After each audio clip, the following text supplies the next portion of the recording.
تذكر يوما كنت تعانق دمعة الفكر تناجي الله في صبر وترجو رحمة تسري.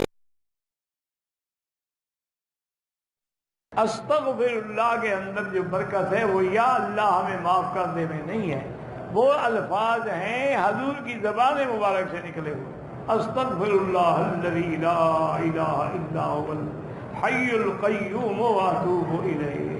کیونکہ جو بات پاک کی نبی کی زبان سے نکلے گی نا، اس کا جو اثر ہے وہ کیسے ہو سکتا ہے ہمارے لفظوں میں؟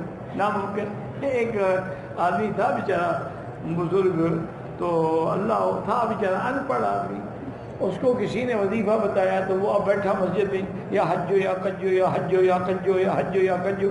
ایک مولوی نے سنا، اس کو بڑا غصہ آ گیا. تو یہ کیا حجو کجو؟ اس کو بتایا تو کسی نے یا حی یا قیوم، اس کو آتا نہیں یہ حجو یا کجو کر رہا ہے. اس کے بعد مولوی صاحب نے پھر سوچا یار غصے کرنے کے بجائے میں اس کو سمجھاؤں، وہ جاہل ہے بیچارہ.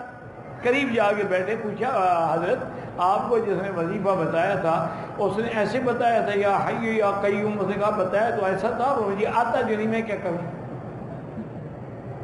انہوں نے کہا اچھا ٹھیک ہے میں تمہیں یاد کرواتا ہوں. انہوں نے محنت کر کے اس کو صحیح کروایا یا حی یا قیوم. دوسرے دن گیا تو چپ کر کے بیٹھے. کیا بات؟ جو تم نے بتایا تھا پھر برکت ہی ختم ہو گئی. حضرت والا بتایا میں برکت تھی.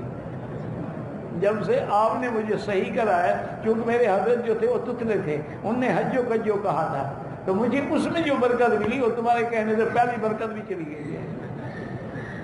اس لیے یاد رکھیں کہ جو درود شریف، جو استغفار، جو دعا میرے مدنی پاک کی زبان سے نکلی ہے، وہ ساری کائنات کے اولیاء بھی اکٹھے کرو تو اس کے ایک حرف کا برابری نہیں کرتے.